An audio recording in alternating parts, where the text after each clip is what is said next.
Welcome to on record.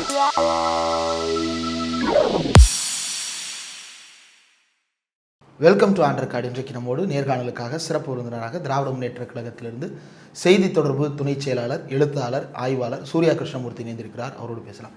வணக்கம். வணக்கம். கீழடியில் நடந்து கொண்டிருக்கக்கூடிய அந்த ஆய்வுகளை பற்றி முதல் 2 கட்ட ஆய்வுகள் ஒன்றிய தொல்லியல் துறை அந்த முடிவுகளை வெளியிட மறுக்கிறாங்க. அமர்நாத் ராமகிருஷ்ணன் ஃபஸ்ட்டு டிரான்ஸ்ஃபர், அதுக்கப்புறம் மறுபடியும் கொடுக்குறாங்க. மறுபடியும் இப்போ ரிப்போர்ட்டை வந்து மலிஷியஸாக இருக்குன்னு சொல்லிட்டு அவரை டிரான்ஸ்ஃபர் பண்ணியிருக்கிறாங்க. நேற்று திமுக மாணவரணி மதுரையில் ஆர்ப்பாட்டம், இன்று முதலமைச்சருடைய கண்டன அறிக்கை. இந்த கீழடி விவகாரத்தை இவ்வளவு தீவிரப்படுத்த வேண்டிய அவசியம் இல்லை. அடிப்படையில் தமிழர்களுக்கு ஏதாவது ஒரு தொன்மை இருக்குது, தமிழர்களுக்குன்னு ஒரு வரலாறு இருக்குது. தமிழர்களுடைய வரலாறு இந்தியாவினுடைய ஆதி வரலாறு, உலகத்திற்கே வழிகாட்டிய ஒரு முற்போக்கான சமூகம் அங்கே வாழ்ந்துச்சு அப்படின்னு சொல்லக்கூடிய அந்த ப்ரைடு இருக்குல்ல, அதை எப்பெல்லாம் எடுக்கிறோமோ அப்பெல்லாம் சனாதனவாதிகள், சங்க பரிவாரங்கள், ஆர்எஸ்எஸ், பிஜேபி பதறுவார்கள். அவர்களுடைய பவரை வச்சு இது எப்படியாவது வெளில வந்துடாமல் பார்த்துக்கணும் அப்படிங்கிறதுல அவங்க உறுதியாக இருப்பாங்க. அதை மீறித்தான் அந்த ஆய்வே தொடங்குது. எப்படின்னா, அவங்க நிறைய சைட்டு எதிர்பார்க்குறாங்க. அப்போ மதுரையை தேர்ந்தெடுக்கிறாங்க. ஆக்சிடெண்ட்டாக தான் கீழடி அவங்களுக்கு வருது. ஏன்னா அவங்க மதுரையில் தேர்ந்தெடுத்தது சிட்டிக்குள்ளே, குறிப்பிட்டு சொல்லணும்னா கோயிலுக்கு பக்கத்தில். அன்னைக்கு இருந்த அதிமுக அரசாங்கம் என்ன சொல்லிடுதுன்னா, அந்த இடத்த நாங்கள் பார்க்கிங் கான்ட்ராக்ட் விட்டுட்டோம், அதனால் அங்கே பண்ண முடியாதுன்னு ரெஃப்யூஸ் பண்ணதுனால இவங்க வந்து தள்ளி போக வேண்டிய சூழல் ஏற்படுது. அதுதான் இப்போ கீழடிங்கிற, அதாவது மீனாட்சி அம்மன் கோயில் பக்கத்தில் தொல்லியல் ஆய்வு களத்தை தேர்வு செஞ்சதுக்கு பிறகும் பார்க்கிங் கான்ட்ராக்ட் விட்டோம்னு அதை கொடுக்கும். இது அமர்நாத் ராமகிருஷ்ணன் ஒரு விழா மேடையிலேயே நேரடியாக குறிப்பிட்டார். என்ன குறிப்பிட்டார்னா, நாங்கள் முதல்ல மதுரையில் கோயில் பக்கத்தில் தான் கேட்டோம், அந்த இடத்துல வந்து நாங்கள் பார்க்கிங் கான்ட்ராக்ட் விட்டுட்டோம், அதனால் அந்த இடத்த கொடுக்க முடியாது அப்படின்னு அவங்க சொல்லிட்டாங்க, அதனால தான் நாங்கள் கீழடிக்கே போனோம் அப்படின்னாரு. அப்போ கீழடிங்கிற ஒரு இடத்துக்கு போகிறாங்க. ஆரம்பத்தில் அவங்க என்ன நினச்சிருப்பாங்கன்னா, பெருசாக எதுவும் கிடச்சிருக்காது அப்படிங்கிற எதிர்பார்ப்பில் தான் அனுமதிச்சுருந்துருப்பாங்க. ஆனால் அவங்களிருந்து வந்த ஃபைண்டிங்ஸ் வந்து அவங்களை அதிர்ச்சிக்குள்ளாக்குது. அதுலேயும் குறிப்பாக அதுக்கப்புறமா அதை அவங்க ஏன் பர்மிட் பண்ணுறாங்கன்னா, ஏதாவது சில வழிபாட்டு இடங்கள் அல்லது வழிபாடு சார்ந்த விஷயங்கள் கைக்கு கிடச்சிருச்சுன்னா அதை வச்சு தங்களுடைய கற்பனை கதைகளுக்கு ஒரு அத்தன்டிகேஷன் வாங்கலாம், தங்களுடைய புராண இதிகாசம் கற்பனைகளுக்கு ஒரு வேலிடிட்டியை நம்ம அதுலேருந்து கிரியேட் பண்ணலாம் என்கிற ஒரு அற்ப ஆசையில் அவங்க அதை அலோவ் பண்ணுறாங்க.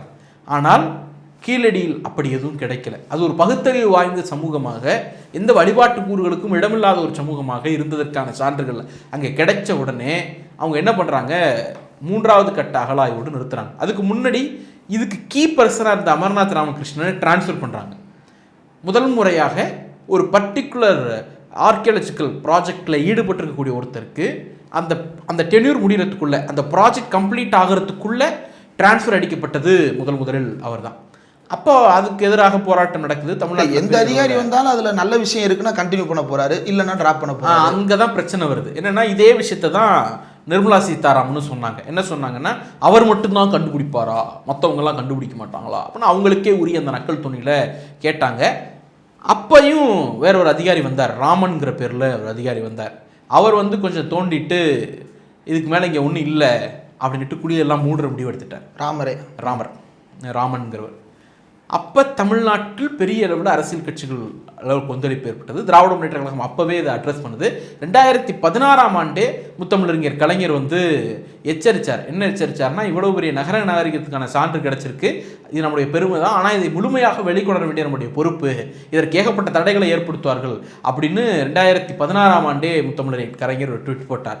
அதே தான் நடந்துச்சு. ராமன்கிறவர் வந்தார், இங்கே எதுவும் இல்லை, இதுக்கு மேலே எதுவும் கிடைக்காது அப்படின்ட்டு எல்லாத்தையும் மூடுற முயற்சி ஏற்பட்டார். 3 கட்டத்தோட ஒன்றிய தொல்லியல் துறை வெளில போயிடுச்சு. இங்கே எழுந்த பொலிட்டிக்கல் ஹீட்டு, அதன் பிறகு ஒரு வழக்கறிஞர், அவங்க பேர் கனிமொழி மதின்னு நினைக்கிறேன், அவங்க if I'm not wrong name, அவங்க வந்து வழக்கு தொடுக்கிறாங்க. அந்த வழக்கின் அடிப்படையில் உயர்நீதிமன்ற டைரக்ஷன் கொடுக்குது. அப்புறம் நிறைய உத்தரவுகள் வந்த பிறகு மாநில அரசாங்கம், அன்றைக்கு இருந்த அதிமுக அரசாங்கம் அதை கையில் எடுக்கிறாங்க. ஏன்னா அன்னைக்கு கூட்டணியில் இருந்தாங்க, பாஜகவை காப்பாற்றுகிற முதலாக கையில் எடுத்தார்கள்.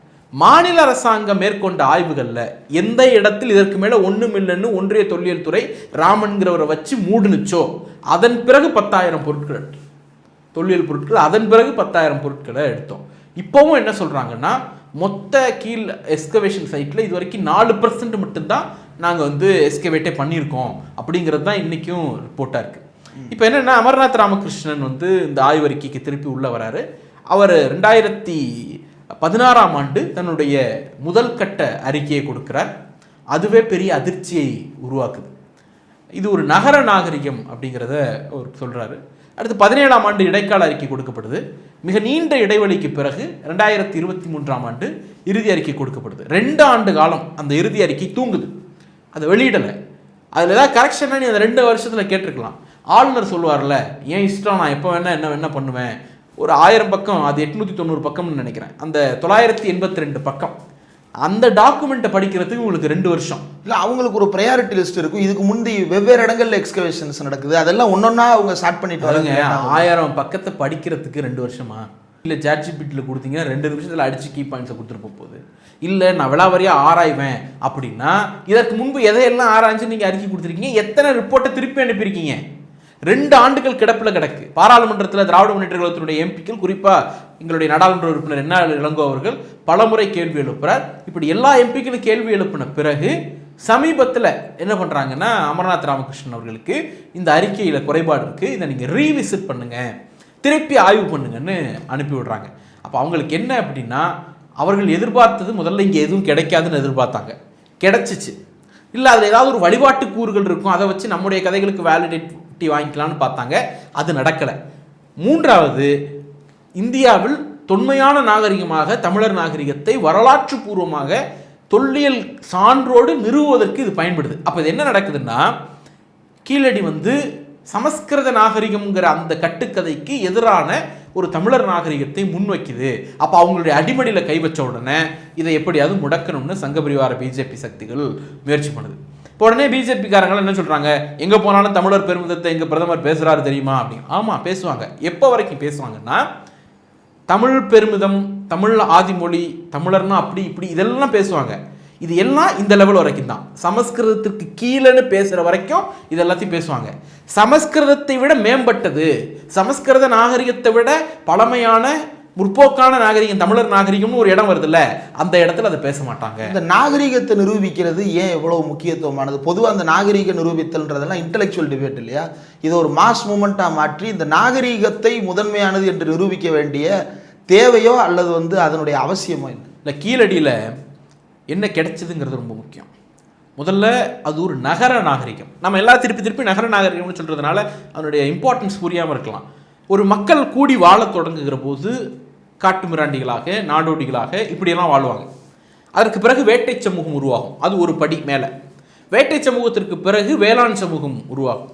வேளாண் சமூகம் உருவான பிறகு கிராமச் சூழல் உருவாகும்.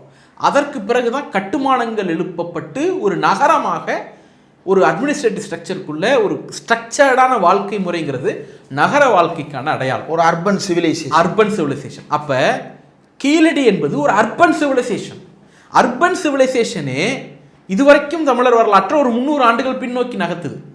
அப்போ ஒரு 6ஆம் நூற்றாண்டு, கிமு 6ஆம் நூற்றாண்டு அந்த காலகட்டம் வரைக்கும் இதை எக்ஸ்டெண்ட் பண்ணுது, அந்த வரலாற்றை விரிக்குது, அவ்வளோ பழமையானவர்கள் அப்படின்னு தள்ளுது.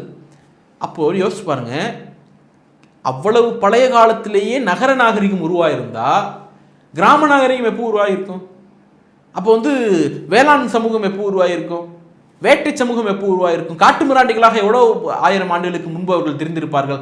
அப்போ இதை ஒரு இன்ஃபைனட்டான எண்டுக்கு இதை இழுத்துட்டு போகிறதுக்கு இது ஒரு முக்கியமான சான்றாக இருக்குது. 1.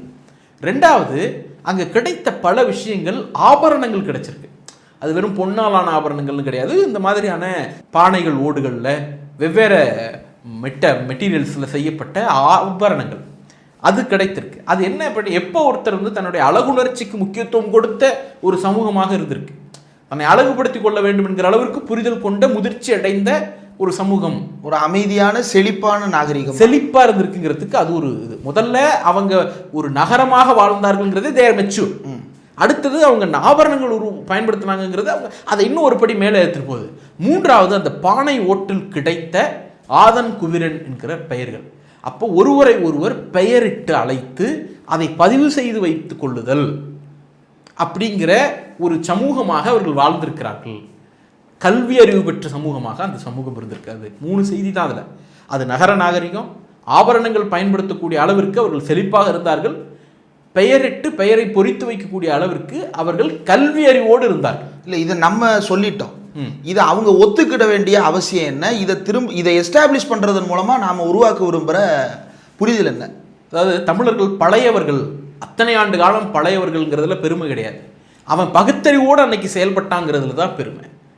எழுத்தறிவோடு செயல்பட்டார்கள் அப்படிங்கிறதுல தான் பெருமை இருக்கிறது. அப்போ அதை நம்ம ஏற்றுக்கிட்டோம்னா எப்போ ஏன் தாத்தா பாட்டி படிக்கலைங்கிற கேள்வி வந்துடும். அதுக்கு யார் காரணம்னு தேட ஆரம்பிச்சிட்டாங்கன்னா, சமஸ்கிருத படையெடுப்பால் இந்த நாட்டில் என்னவெல்லாம் விளைந்தது, என்ன கேடுகள்லாம் விளைந்தது அப்படிங்கிறத மக்கள் புரிஞ்சுக்க ஆரம்பிச்சிருவாங்க. திராவிட இயக்கம் ஒரு கோட்பாட்டை வைக்குது இல்லை, ஆரிய படையெடுப்புக்கு பின்னால் செழித்து விளந்த திராவிட நாகரிகம், தமிழர் நாகரிகம் வீழ்ந்து போனது அப்படின்னு ஒரு ஐடியா வைக்கிறோம்ல, ஒரு கான்செப்ட் வைக்கிறோம்ல, அதுக்கு அது வேலிடேஷன். அன்னைக்கு படிச்சிருந்தோம், ஏன் தாத்தா பாட்டி படிக்கல? ஏன்? யாரால? பார்ப்பனர்களால், ஆரியர்களால், சமஸ்கிருத படையெடுப்பால். இன்னைக்கு வரைக்கும் அதனுடைய தாக்கம் இருக்குங்கிறத அதனுடைய வழிவழியாக நம்ம கண்டுபிடிச்சிருவோம். அதை எஸ்டாப்ளிஷ் பண்ணிடுவோம். அதை அவர்களால் ஏற்றுக்கொள்ள முடியாது. ஒன்று.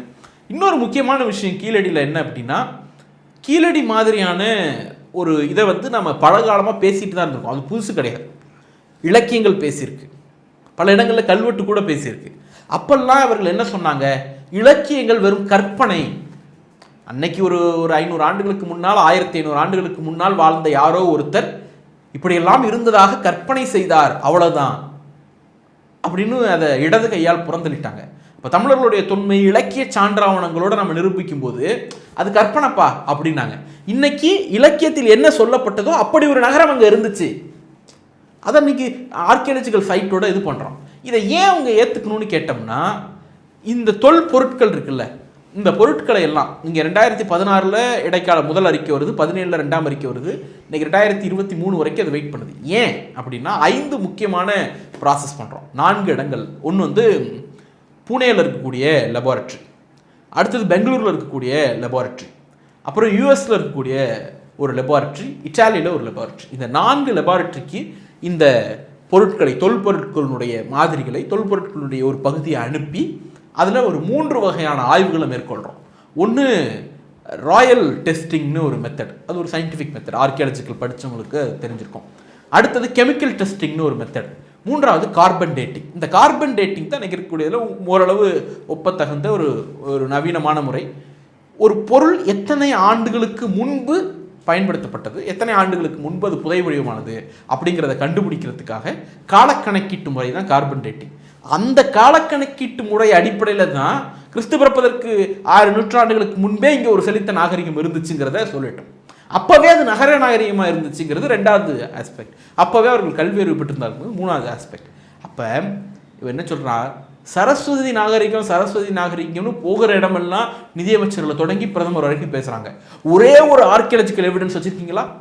கார்பன் டேட்டிங்கில் ஏதாவது ஒன்று ப்ரூவ் பண்ணியிருப்பீங்களா சரஸ்வதி நாகரிகம் அப்படின்னு சொல்கிறதுக்கு? ஏதாவது இல்லை. தண்ணி புதை வடிவம் ஆகிறது இல்லையே. அவங்க மனிதர்கள் வாழ்ந்துருப்பாங்கல்ல, எல்லாம் ஆவி ஆயிட்டாங்களா? பொருட்கள் இருந்திருக்கும்ல, மாடு மேய்ச்சிருப்பில்ல, எல்லாம் ஆவி ஆயிடுச்சா? அப்போ அப்படியே வருவோம். ஆடு மாய்க்கல, மாடு மாய்க்கல, வெறும் மனுஷன் மட்டும் வாழ்ந்தா, எச்சங்கள் கிடைக்கல அப்படின்னா, அவனை விட ஆபரணங்கள் செய்து உறுத்தியிருந்த தமிழர்கள் நாகரிகத்தால் மேன்மைப்பட்டவர்கள் தானே, அதனை ஒத்துக்கணும்ல. அதை ஒத்துக்கிறதுல தான் இவங்களுக்கு பிரச்சனை. ஸோ அதுக்கு எந்த எவிடன்ஸுமே இல்லை. ஊருக்கு பூரா போய் சரஸ்வதி நாகரிகம் அப்படின்னு பேசுறீங்க. விமானத்தை நாங்கள் தான் கண்டுபிடிச்சோம், புஷ்பக விமானம், அதில் இருந்தால் விமானமே வந்துச்சு அப்படிங்கிறீங்க. இப்போ தமிழர்கள் ஒரு இலக்கிய சான்றை சொன்னால் அது கற்பனைன்னு ஒதுக்குற, ஒரு புராணத்தில் வரக்கூடிய கேரக்டரை ஆர்கியாலஜிக்கலாக ப்ரூவ் பண்ணிட்டா மாதிரி ப்ரைடாக எடுத்துக்கிறீங்க. ஆர்டிஃபிஷியல் இன்செமினேஷன், செயற்கை கருவுறுத்தல், அது மகாபாரத காலத்திலே நடந்துச்சு. யாருப்பா நடத்தினா? குந்தி தேவிக்கு குழந்தை பிறந்ததே ஆர்டிஃபிஷியல் இன்செமினேஷன் தான் பேசுகிறீங்கல்ல, பல இடங்களில் ப்ரைட் எடுக்கிறீங்கல்ல. இப்போ நாங்கள் என்ன கேட்குறோம், இப்படியான கட்டுக்கதைகளுக்கு வேலிடேஷன் கொடுக்கக்கூடிய நீங்கள் 4 லெபார்ட்ரி, 2 தேசிய லெபார்ட்ரி, 2 சர்வதேச லெபார்ட்ரியில் 3 வகையான காலக்கணக்கீட்டு முறைக்கு ப்ராசஸ் ஆகி வந்த ஒரு ஆய்வறிக்கையில் குற்றம் கோரன்னு எப்படி சொல்கிறீங்க? ரீவிசிட் பண்ணுன்னு ஏன் சொல்கிறீங்க? இந்தியாவில் எத்தனை அறிக்கை இப்படி ரீவிசிட் பண்ணுன்னு திருப்பி அனுப்பியிருக்கீங்கன்னு கேட்குறோம். இப்போ திராவிடர்களுக்கு, தமிழர்களுக்கு ஒரு தொன்மையான நாகரிகம் இருந்துச்சுன்னு சொன்னால் உங்களுக்கு எரியுது, அதை ஏற்றுக்கொள்ள மனசு மறுக்குது. அதனால் இவ்வளோ பெரிய காழ்ப்புணர்ச்சி அரசியலை நீங்கள் செய்து கொண்டிருக்கிறீர்கள். இதனுடைய அடுத்த கட்டம் என்ன? இப்போ மக்கள் மத்தியில் போராட்டம் நடக்குது. நீதிமன்றத்தில் ஏற்கனவே அறிக்கை கேட்டு பலமுறை கேட்டபோது 6 மாதமாக தள்ளி போய் இப்போது மொத்தமாக கிடப்பில் போயிருக்கிறது. இப்போ நீதிமன்றத்திலையும் gates are closed, archaeological department gates are closed, மக்கள் மத்தியில் போராட்டம். இதை வெளியிட வைப்பதற்கு அடுத்து என்ன தான் செய்கிறது? இப்போ தமிழர்களுடைய போர்க்குணத்தை ஒன்றிய பிஜேபி இன்னும் புரிந்து கொள்ளவில்லை. இவர்கள் விரும்பக்கூடிய இந்த நாகரிக மக்கள், அது இதெல்லாம் இருக்குல்ல, அந்த சமஸ்கிருத நாகரிகத்திற்கு கீழ்ப்பட்டது தான் தமிழர் நாகரிகம் விதைக்க விரும்புகிற கருத்து இருக்குல்ல, அது ஒரு நாளும் நம்ம இருக்க மாட்டோம். சும்மா ஒரு வரலாறுமே இல்லாதவெல்லாம் முறுக்கிட்டு திரியும் பொழுது இவ்வளோ பெரிய தொன்மையை கொண்ட நாங்கள் வந்து அதை ப்ரைடாக முன்வைக்கிறோம். இன்னொன்று, இதை வெற்று பெருமிதமாக முன்வைக்கல. இத்தனை வயசு மூத்தவர்கள்ங்கிறதுல நல்ல பெருமை. இப்போ உதாரணத்துக்கு மாண்புமிகு தமிழ்நாடு முதலமைச்சர் அவர்கள் இந்த ஆண்டினுடைய தொடக்கத்தில் ஒரு பிரகடனத்தை வெளியிட்டார். இரும்பு காலம் குறித்த பிரகடனம். அதாவது கிறிஸ்து பிறப்பதற்கு கிட்டத்தட்ட 3000 ஆண்டுகளுக்கு முன்பே, ஒட்டுமொத்தமாக 5300 ஆண்டுகளுக்கு முன்பே இரும்பை உருக்கக்கூடிய தொழில்நுட்பத்தை தமிழர்கள் அறிந்திருந்தார்கள் அப்படின்னு சொல்லிட்டு, இரும்பு காலம் தொடங்கியதே தமிழ்நாட்டில் இருந்து தான் அப்படிங்கிற ஒரு பிரகடனத்தை அவர் வெளியிடுகிறார். அதில் 5300 ஆண்டு பழையவர்கள் தமிழர்கள்ங்கிறது அல்ல செய்தி. 5300 ஆண்டுகளுக்கு முன்பே ஒரு இரும்பை உருக்கி அதை பயன்படுத்தக்கூடிய டெக்னிக்கல் ஸ்கில், தொழில்நுட்ப அறிவோடு தமிழர்கள் இருந்தார்கள். அதை தான் ப்ரைடாக முன்வைக்கிறோம். அப்போ அந்த நாலேஜ் இருக்குல்ல, அந்த நாலேஜை தான் செலிப்ரேட் பண்ணுறோம் இல்லையா? இந்த மாதிரி நாலேஜபிளாக சமகாலத்தில் இந்த நாட்டில் எந்த நாகரிகம் இருந்துச்சு, எந்த சமூகம் இருந்துச்சு அப்படிங்கிற கேள்வியை தான் நம்ம முன்வைக்கிறோம். எல்லாத்துக்கும் ட்விட்டு போடுறாரு மோடி. ட்விட்டிலேயே வாழ்றாப்பில் சில பேர். இந்த நிமிடம் வரைக்கும் இந்த நாட்டினுடைய ஒரு அங்கமாக இருக்கக்கூடிய தமிழ்நாட்டில் இவ்வளவு பெரிய காலக்கணக்கீட்டு முறையின் அடிப்படையில், அதுவும் சும்மா எல்லாம் இதோ போகிற போக்கில் வரல. நான் சொன்ன இதே ஃப்ளோரிடா ஆய்வகத்தில், பூனே ஆய்வகத்தில், பெங்களூர் ஆய்வகத்தில், இட்டாலி ஆய்வகத்தில் கொடுத்து காலக்கணக்கீட்டு முறை அடிப்படையில் நிரூபிக்கப்பட்ட சான்றாவணங்களின் அடிப்படையில் முதலமைச்சர் ஒரு பிரகடனத்தை வெளியிடுறார். ஒரு ட்விட்டு போட்டிருப்பாரா பிரதமர்? ஒன்றிய உள்துறை அமைச்சர் ஒரு ட்விட்டு போட்டிருப்பாரா? தமிழ்நாடு பிஜேபி தலைவர் ஒரு ட்விட்டு போட்டிருப்பாரா? உன்னா சவுண்டு கிளியே பேசுகிறாங்களே பிஜேபிக்காரங்க, ஒரே ஒரு ட்விட்டு. பழனிசாமி ஏதாவது சொல்லியிருப்பாரா? ஏடிஎம்கே அதாவது நாங்கள் வந்து கூட்டணி, இது வெளியிடும் பொழுது அவர்கள் கூட்டணியில் கூட இல்லை. இந்த பிரகடனத்தை வெளியிடுகிற போது அதிமுக கூட்டணியில் கூட இல்லை, பிஜேபி கூட வெளியிட வேண்டியதானே. அதுக்கு ஒரு பாராட்டையோ கிரெடிட்டையோ, அல்லது அது என்ன முதலமைச்சருக்கான கிரெடிட்? அது அறிவித்தவர் அவர் 5300 ஆண்டுகளுக்கு முன்னாடி வாழ்ந்ததுக்கு அவரா காரணம்? அந்த டெக்னிக்கல் ஸ்கில்லுக்கு அவர் அதை கண்டுபிடித்து அறிவித்தது தான் நாங்கள். அந்த தொன்மை தமிழர்களுடையது, தமிழ்நாட்டுடையது. அதை கொண்டாடுறதுல உங்களுக்கு எங்கேருந்து வலிக்குது? இப்போ பிஜேபி விடுங்க, அது தமிழர் விரோத கட்சி. அதிமுக தமிழ்நாட்டில் தான் அரசியல் பண்ணுறீங்க, உங்களுக்கு எங்கே போச்சு? அப்போ அந்த அளவிற்கு கூட்டணியில் இல்லாத காலத்திலையும் இவர்கள் பிஜேபிக்கு ஒத்துஊதி கொண்டிருந்தார்கள். தமிழர்களுடைய வரலாற்றை, தொன்மையை குழி தோண்டி புதைப்பதிலே ரொம்ப கண்ணும் கருத்துமாக அவர்கள் இருந்தார்கள் அப்படின்னு தான் பார்க்க வேண்டியிருக்கு. இல்லை, அவங்களும் கீழடியினுடைய அகழ்வாராய்ச்சியில் மாநில அரசு செயல்படுத்த தொடங்கும்போது அவங்க தான் செயல்பட்டுருக்காங்க. இது அவங்களுக்கும் ஒரு பார்ட் இருக்குது. என்ன இருக்குங்கிறது தான் கேள்வி. ஒரு எஸ்கவேஷனை பண்ணணும் அப்படின்ட்டு ஒன்றிய தொழில்துறையிலிருந்து கேட்கப்பட்ட போது, நான் வந்து சைக்கிளுக்கு இது வண்டி கான்ட்ராக்ட் விட்டேன், பார்க்கிங் கான்ட்ராக்ட் விட்டேன் அப்படின்னு சொல்லக்கூடிய அளவுக்கு தான் இவங்க வந்து இந்த தொன்மையின் மீது அக்கறையாக இருந்தார்கள். ஒன்று.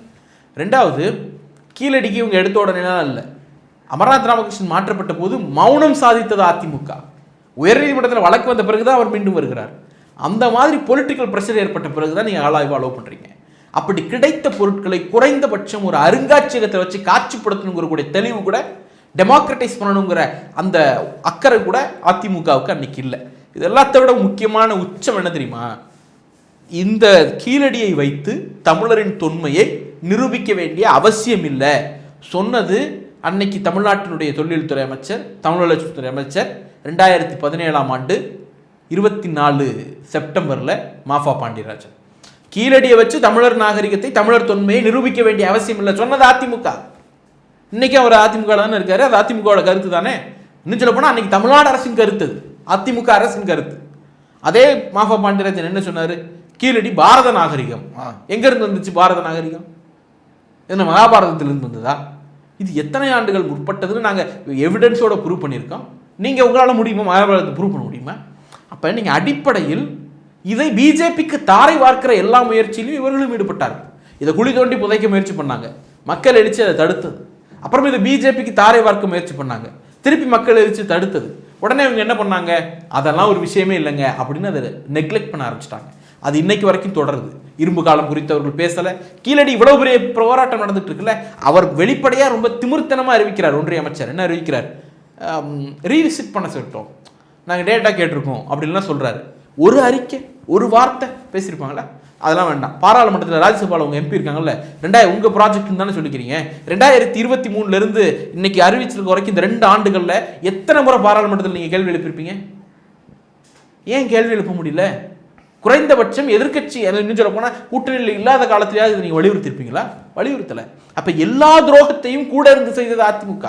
இன்னைக்கு வந்து கூச்சமே இல்லாமல் ஸ்டிக்கர் ஒட்டிக்கிறதுக்கு பழனிசாமி முற்படுகிறார் அப்படிங்கிறது தான் இதில் நாம் சொல்ல வேண்டிய முக்கியமான விஷயமா இருக்குது. நிறைய விஷயங்கள் பகிர்ந்துட்டீங்க. இவ்வளவு நேரம் ஒதுக்கி இந்த நேர்காணல் தந்ததற்கு மிக்க நன்றி.